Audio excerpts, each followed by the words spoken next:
Our top focus at this hour. Now, the 62-year-old Frank James, accused of shooting 10 people on the New York subway, has been remanded by the U.S. federal court.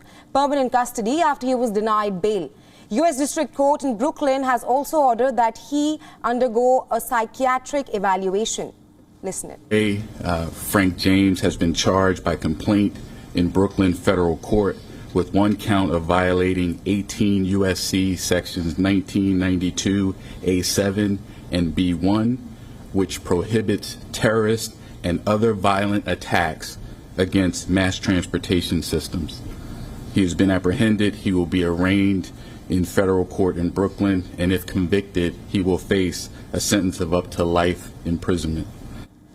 Now, the 62-year-old was arrested after a 30-hour manhunt by patrol officers without incident.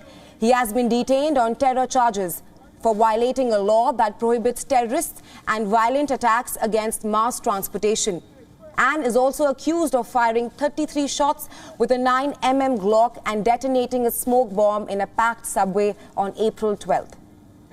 While authorities have found no links between him and any terrorist outfits, the police have uncovered a trail of evidence linking James to the subway attack. The complaint that detailed the items were presented in court. A bag found on the scene contained a Glock handgun, which James bought in Ohio in 2011. It also contained a plastic container of gasoline and multiple bank cards which had James' name on them. Not only this, a U-Haul key which was connected to a van that James had rented in Philadelphia a day earlier. Authorities also tracked the purchase of a gas mask to James through an eBay account. Other than this, authorities also found a neon orange construction jacket which had received for a storage unit in Philadelphia registered to James. Officials also found ammunition and other gun paraphernalia in James' storage unit, based on which the prosecutors alleged that the plan was premeditated. The police is still trying to determine the motive behind the attack. So far, no official reason behind the attack has been shared, although investigators are now examining hours of rambling video footage that James appears to have posted on social media, including one which was posted the day before the attack.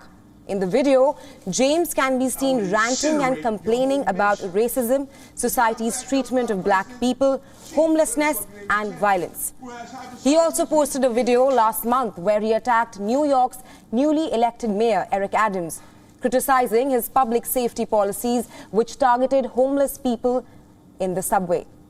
Not only this, he also talked about his own history of PTSD and the dire state of mental health services in the video. Now, this case is just the latest in a long list of mass shootings in the United States, which have just increased over the years. It is extremely easy to get a gun in America. You do not need a license to carry concealed weapons in 23 states. Anyone who purchases a gun from a federally licensed firearms dealer is vetted through the National Instant Criminal Background Check system. The only red flag stopping anyone from buying a gun is a felony conviction or a dishonorable military discharge or involuntary commitment to a mental health facility. But the databases on which the government relies on are often flawed, outdated, or incomplete.